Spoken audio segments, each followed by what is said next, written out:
Good afternoon, people. We're going to discuss physical world out of physics. Although this chapter is from the textbook of CBSE, the 11th state board students should also listen to this lecture because they have a similar chapter in their portion as well. Now, a lot of students ask me about portion reductions. Let me tell you, when I'm teaching you, I will be teaching you everything because most of it is connected. Until and unless I find something that is simply completely disconnected, I will not skip anything. While learning, yes, you have an option of not learning the things that are not going to come for your paper. But while understanding, you need to understand everything. So let me have that clear. Although this chapter is not deducted even from CBSE, but I just want to clear this point since some of our students had those questions. Now, the first question is, what is physics? The paragraph below on on your screens talks about that we have always been curious about everything that we have seen. And we know that we have been fascinated by everything that happens around us. Now, what do you understand by the term physical? Physical means something that you can see, you can touch, you can feel. And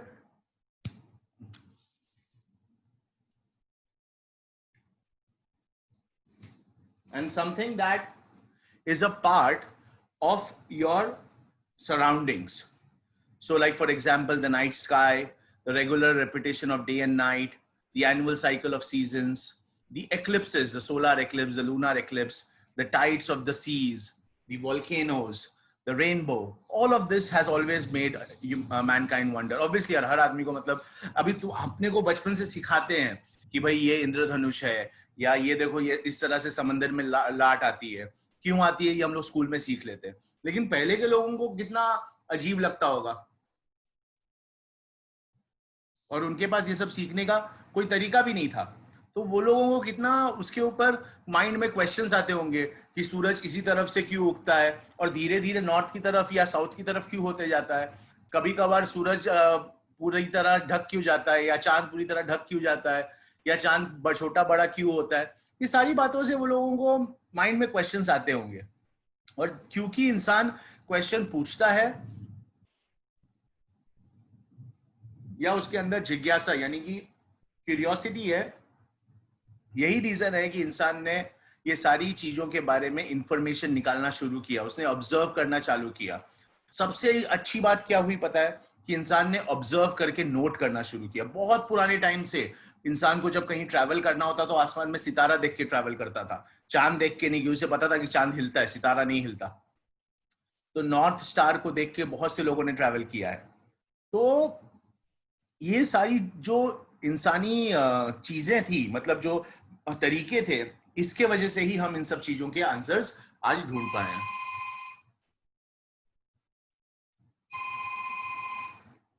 तो जो शब्द है science, ये Latin शब्द scientia से आता है, जिसका मतलब होता है जानना, और संस्कृत का शब्द विज्ञान और अरबिक का शब्द इल्म जो है वो भी सेम मीनिंग को ही बताता है.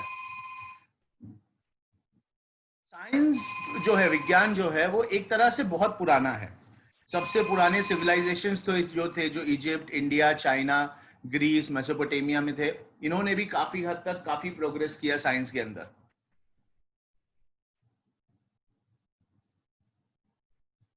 और 16वीं सेंचुरी के बाद जब यूरोप में रेनेसां खत्म हुआ, उसके बाद साइंस के ऊपर काफी ग्रोथ हुआ, क्योंकि इंडस्ट्रियलाइजेशन का पीरियड आया था. तो उनको साइंस से सारी इंफॉर्मेशन चाहिए थी उस इंडस्ट्रियलाइजेशन पीरियड में. तो सबसे पहले साइंस क्या होता है? साइंस एक तरीका होता है किसी भी नेचुरल चीज के बारे में समझने के लिए, उस पूरे इंफॉर्मेशन को गैदर करना, उसके ऊपर डिटेल ऑब्जर्वेशन करना, और इन डेप्थ जितना हो सके उतना उसके ऊपर स्टडी करना, ताकि हम उस नेचुरल चीज को समझ सके, जान सके, पहले से बता सके वो कब आएगा, और उसको अगर हो सके तो कंट्रोल कर सके.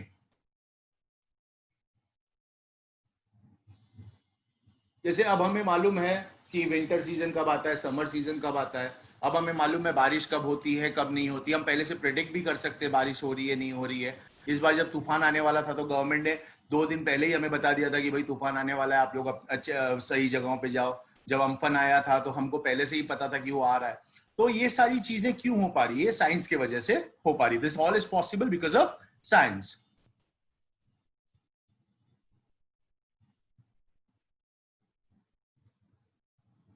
Scientific method is always it always consists of multiple interconnected steps.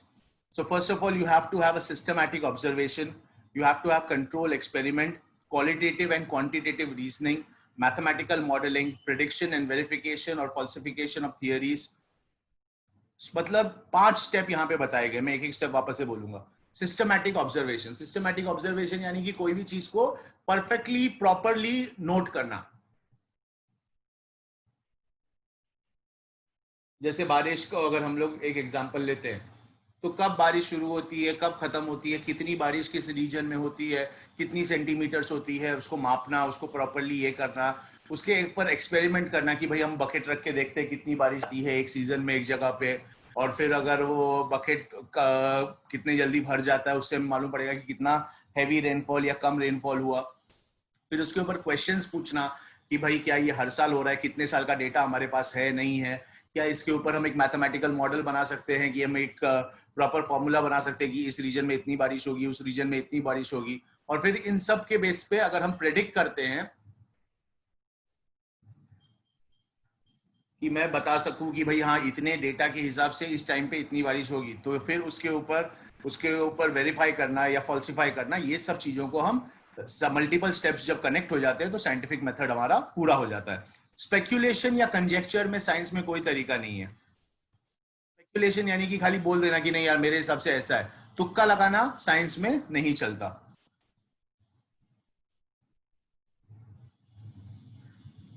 And finally, the most important thing, whatever scientific theory is, it has to be verified by observations and experiments. कोई भी अगर scientific theory अगर बनती भी है तो उसको verify करने का तरीका होता है ऑब्जर्वेशन से और एक्सपेरिमेंट से. फिलोसॉफिकल डिबेट है बहुत सारा method of science, nature of science का, जो यहाँ पे इन्होंने कहा है कि हमें डिस्कस करने की जरूरत नहीं है, और मैं भी उसके बारे में आपके साथ डिस्कस नहीं करना चाहता. वो हम कभी आराम से अगर टाइम रहेगा तो हम ये सब डिस्कस कर सकते हैं कि भाई साइंस का कितना जरूरत है, नहीं है, साइंस सही है गलत है, ये सारी चीजें हम अभी फिलहाल बाहर रखते हैं. अभी हम ये समझने की कोशिश करते हैं कि फिजिकल वर्ल्ड के ऊपर जो साइंस है वो किस लॉजिक से है.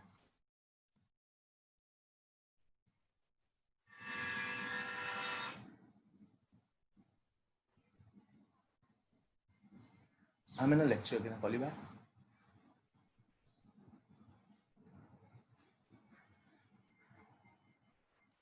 थियरी और ऑब्जर्वेशन जो होता है ये बेसिक होता है साइंस के ऊपर. साइंस बहुत ही डायनामिक है, डायनामिक यानी कि एवर चेंजिंग है. यहाँ पे कोई फाइनल थियरी नहीं है, कोई अनक्वेश्चनड अथॉरिटी नहीं है. किसी ने अगर साइंस में कोई थियरी दी तो वो आगे जाके अगर जब साइंस प्रोग्रेस होगा तो शायद वो थियरी डिस्प्रूव भी हो सकती है. जैसे बहुत साल पहले लोगों को लगता था कि भाई आसमान में 9 प्लैनेट है, प्लूटो भी एक प्लैनेट है, बट अब जाके रिसेंटली उसको प्रूव किया गया कि नहीं वो प्लैनेट नहीं है, वो प्लैनेटॉइड है, यानी कि छोटा है, काफी छोटा है प्लैनेट कहलाने के लिए. तो पहले हमारे पास मैं जब छोटा था तो हमने बचपन में सीखा था कि 9 प्लैनेट्स है, बट अभी आप लोगों के टाइम पे आप लोग को हम लोग सिखा रहे कि 8 ही प्लैनेट्स हैं. Pluto is no longer a planet. तो ये साइंटिफिकली अब प्रूव हुआ है, यानी कि इससे पहले नहीं प्रूव हुआ था. तो साइंस बेसिकली कंटिन्यूसली चेंज होता रहता है, कंटिन्यूसली अपने रूप बदलता रहता है. तो ये कंप्लीटली फाइनल नहीं होता कि भाई हाँ यही साइंस ये बोल दिया तो ये बोल दिया, यही सच है, अब इसके ऊपर कोई सवाल नहीं उठा सकता. ऐसा साइंस में नहीं होता.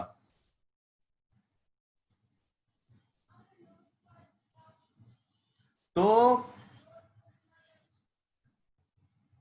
कभी कभी जो साइंस में ऑब्जर्वेशन होने से चेंजेस आते हैं ये तुरंत नहीं आते, ये धीरे धीरे आते हैं और बहुत टाइम लगता है, कभी कभी उसी फ्रेमवर्क में रहता है. जैसे जब जोहानस केपलर ने, जो कि 1630 में मर गए, उन्होंने जो डेटा बनाया प्लानिटरी मोशन पे, वो कलेक्ट किया था ट्राइको ब्राहे ने. ये इन्होंने कहा कि प्लानिटरी सर्कुलर ऑर्बिट्स जो है वो हीलियोसेंट्रिक थियरी में, यानी कि सन जो है वो सोलर सिस्टम के सेंटर में, और वो किसने बताया था, निकोलस कॉपरनिकस ने, जो कि 1543 में चले गए. तो इन तीनों ने मिलके एक प्रॉपर थियरी बनाई जिससे हमें मालूम पड़ा कि सारे के सारे प्लैनेट्स जो हैं वो सन के चारों तरफ घूमते हैं. पहले जो चर्च के लोग होते थे, जो पोप और प्रीस्ट होते थे, वो लोग कहते थे कि नहीं, अर्थ जो है वो दुनिया का सेंटर, यूनिवर्स का सेंटर है, और सारे के सारे प्लैनेट्स और सन और मून अर्थ के चारों तरफ घूमते हैं. बट निकोलस कॉपरनिकस, टाइको ब्राहे और जोहानस केपलर ने मिलके ये प्रूव किया कि नहीं, ये हीलियोसेंट्रिक है, यानी कि सन सेंटर में है अपने सोलर सिस्टम के. इसके वजह से बहुत से लोगों को समझ में नहीं आ रहा था, बहुत से लोग इन चीज को एग्री नहीं करने वाले थे, लेकिन फाइनली उनको एक्सेप्ट करना पड़ा। न्यूटोनियन मैकेनिक्स यानी न्यूटन के जो लॉज है मैकेनिक्स के, आप लोगों ने न्यूटन के मोशन के लॉज पढ़े हैं, न्यूटन के फ्रिक्शन के लॉज पढ़े, तो ये सारे जब लॉज मालूम पड़े तो इस वजह से हमने एटॉमिक फिनोमिना हमको समझ में आया, एटम्स कैसे काम करते हैं वो समझ में आया, और फिर हमें लाइट और उसके इफेक्ट्स, फोटो इलेक्ट्रिक इफेक्ट्स को समझने में भी डिफिकल्टी हुई, और आखिरकार इन सब चीजों की वजह से क्वांटम मैकेनिक्स, एटॉमिक और मॉलिक्यूलर फिनोमिना, ये सारी चीजें अब धीरे धीरे जाके लोग समझ रहे हैं। अब एटॉमिक साइंसेस और के ऊपर कितनी सारी रिसर्च होती है, आज आप लोग पढ़ते हो कि एटम है, न्यूक्लियस है, लेकिन आज से 200-300 साल पहले लोगों को नहीं पता था ये सब चीजें। और जब एटॉमिक मास निकालना शुरू किया गया, जब एलिमेंट्स का लिस्ट बनाया गया, तो इसमें भी काफी सारे इंप्रूवमेंट्स धीरे धीरे आते गए। तो जैसे जैसे चीजें इंप्रूव होती हैं, वैसे वैसे ये सब चीजें आती गई। यहाँ पे कुछ और एग्जांपल्स है, निल्स बोर का, पॉल डिराक का, ये सब बेसिकली यही बता रहे हैं कि कैसे ये लोगों ने न्यूक्लियर मॉडल बनाया एटम का, फिर उसके बाद हाइड्रोजन एटम के ऊपर क्वांटम थियरी लिखी गई। तो ये सारी चीजें जो हैं ये बेसिकली फिजिक्स में इंप्रूवमेंट की वजह से होती हैं।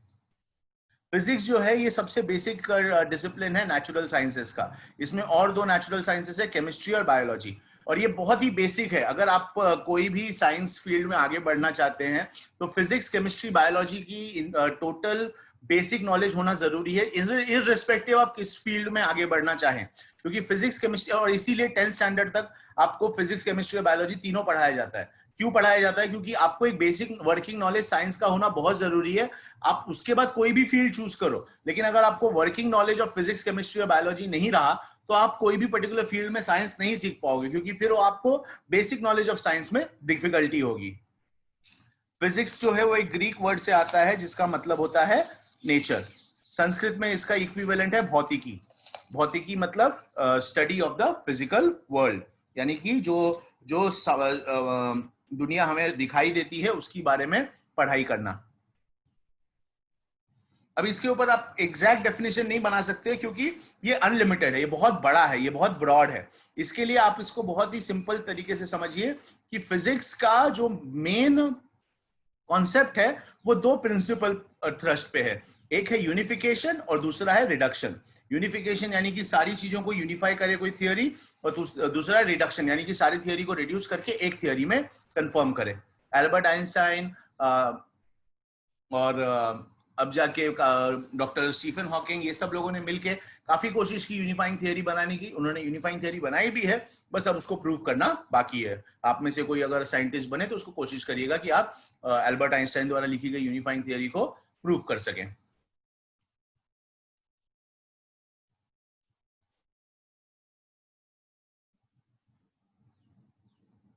ओके, फिजिक्स में हम जो भी डाइवर्स फिजिकल फिनोमेना है उनको कॉन्सेप्ट्स और लॉज में कंफर्म करने की कोशिश करते हैं। जैसे कि जो लॉ ऑफ ग्रेविटेशन न्यूटन ने दिया है, वो एप्पल क्यों जमीन पे गिरता है वो बताता है। वो ये भी बताता है कि धरती क्यों, चांद क्यों धरती के चक्कर लगाता है, और प्लैनेट्स क्यों सन के चक्कर लगाते हैं। उसी तरह इलेक्ट्रोमैग्नेटिज्म के लॉ जो मैक्सवेल के इक्वेशन में है, वो सारे इलेक्ट्रिक और मैग्नेटिक फिनोमिना को कंफर्म करते हैं। ये तरीका बता रहा है कि कैसे फिजिक्स जो है वो यूनिफाई करता है। कोई भी एक थियरी जो है वो मल्टीपल चीजों पे काम करती है। जैसे ग्रेविटी जो है वो ये भी प्रूव करता है कि अगर आप सेब छोड़ोगे तो नीचे गिरेगा। वो ये भी प्रूव करता है कि आप जमीन से उड़ क्यों नहीं जाते, आप जमीन पे चलते क्यों हो। वो ये भी प्रूव करता है कि प्लैनेट चक्कर क्यों लगाते हैं। तो ये सारी चीजें इसी वजह से प्रूव होती हैं क्योंकि न्यूटन ने हमें ग्रेविटेशन लॉ समझाया है। तो हमें पता है कि ये सब चीजें इसलिए हो रही हैं क्योंकि लॉ ऑफ ग्रेविटेशन का प्रिंसिपल अप्लाई होता है। उसी तरह इलेक्ट्रिसिटी का कोई भी इलेक्ट्रोमैग्नेटिज्म प्रिंसिपल जो है वो सारे के सारे इलेक्ट्रिक और मैग्नेटिक फेनोमेना पे एप्लीकेबल है। आपको अगर मैं बोलूंगा कि आप एक ओपन वायर लो, उसको मैग्नेट से कनेक्ट करो, और फिर बोलूंगा उस मैग्नेट को टच करो, तो आप नहीं टच करोगे, क्योंकि आपको पता है कि magnet is a good conductor of electricity, और वो अपने चारों तरफ एक इलेक्ट्रोमैग्नेटिक फील्ड क्रिएट करेगा। अगर आप एक बड़ा मैग्नेट लो, उसको इलेक्ट्रिसिटी से कनेक्ट करो, और उसके बाजू में अपना लैपटॉप रख दो, आपका लैपटॉप खराब हो जाएगा। आपका मोबाइल रख दो, आपका मोबाइल खराब हो जाएगा। क्यों खराब हो जाएगा? क्योंकि वो इलेक्ट्रोमैग्नेटिक फील्ड के अंदर आ जाएगा, और ईएमएफ यानी इलेक्ट्रोमैग्नेटिक इंटरफेरेंस की वजह से वो खराब होगा। अब जिसको नहीं पता है वो रख देगा, तो जो रख देगा उसका फोन खराब हो जाएगा। इसीलिए ये सब नॉलेज होना जरूरी है कि अगर आप इलेक्ट्रोमैग्नेटिक फील्ड क्रिएट करोगे तो वो आपके इलेक्ट्रिक सिस्टम्स को खराब कर सकता है।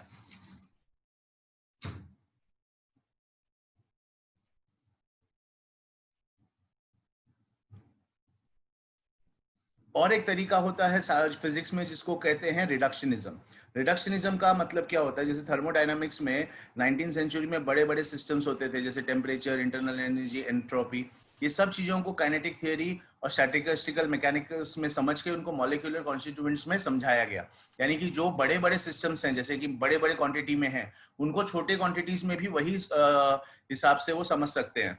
तो जैसे कि अभी पहले उनको नहीं समझता था कि कैसे कैलकुलेट करने का। जैसे भैया गोल्ड है, तो गोल्ड कितने टेम्परेचर पे पिघलेगा, तो वो 1 किलो गोल्ड के हिसाब से कैलकुलेट कर रहे थे। बट अब मैं 1 मोलार गोल्ड के हिसाब से भी आपको बता सकता हूँ कि 1 मोलार गोल्ड कितने पे ये होगा। क्यों? क्योंकि अब मुझे उसका मोलिकुलर वेट पता है, और क्योंकि मुझे उसका मोलिकुलर वेट पता है तो मुझे मालूम है कि कितना टेम्परेचर लगेगा उसके मॉलिक्यूल्स को ब्रेक करने को। तो अगर एक मॉलिक्यूल ब्रेक होगा तो लाखों मॉलिक्यूल्स भी ब्रेक होंगे, ऐसा नहीं है कि एक ही ब्रेक होगा। तो मुझे 1 किलो में कितने देर में पिघलेगा या 10 किलो कितने देर में पिघलेगा, ये कैलकुलेट करने की जरूरत नहीं है। मुझे सिर्फ ये कैलकुलेट करना है कि 1 मोलार गोल्ड कितने इसमें ये होगा। मोलार जो है बेसिकली एक मॉलिक्यूलर यूनिट होता है, ठीक है।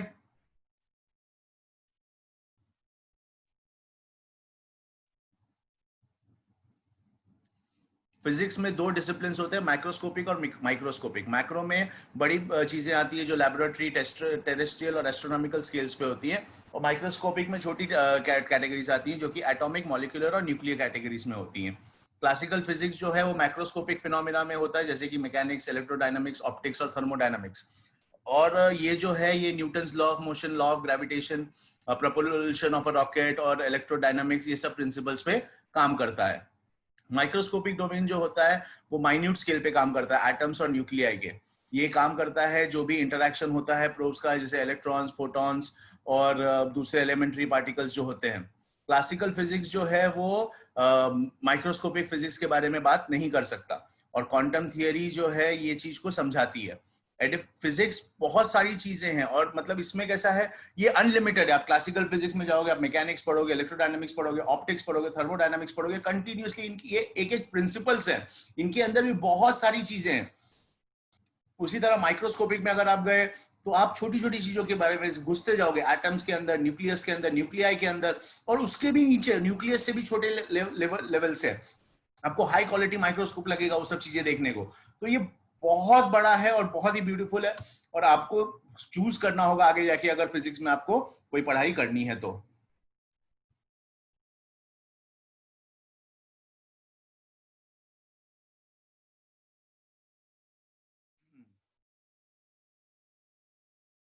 यहाँ पे रदरफोर्ड का एक्सपेरिमेंट दिखाया गया है, जहाँ पे ये बता रहा है कि न्यूक्लियर मॉडल ऑफ एटम कैसे दिखता है। कोल्ड फॉइल के थ्रू उन्होंने प्रूफ किया था ये आप लोग पढ़ चुके हो 10th स्टैंडर्ड में। तो उसको फिजिक्स का स्कोप बहुत बड़ा है। ये 10⁻⁻14 मीटर, यानी कि 1/1 फॉलोड बाय 14 जीरोस, उतना छोटा से लेकर के 10⁻40 तक या उससे भी ज्यादा किलो इसके हिसाब से देख सकता है। तो ये बहुत बड़े बड़े रेंजेस में काम करता है, यानी कि गैलेक्सीज से लेकर के एक छोटे माइक्रोस्कोपिक लेवल तक ये फिजिक्स का पूरा रीच है, ठीक है।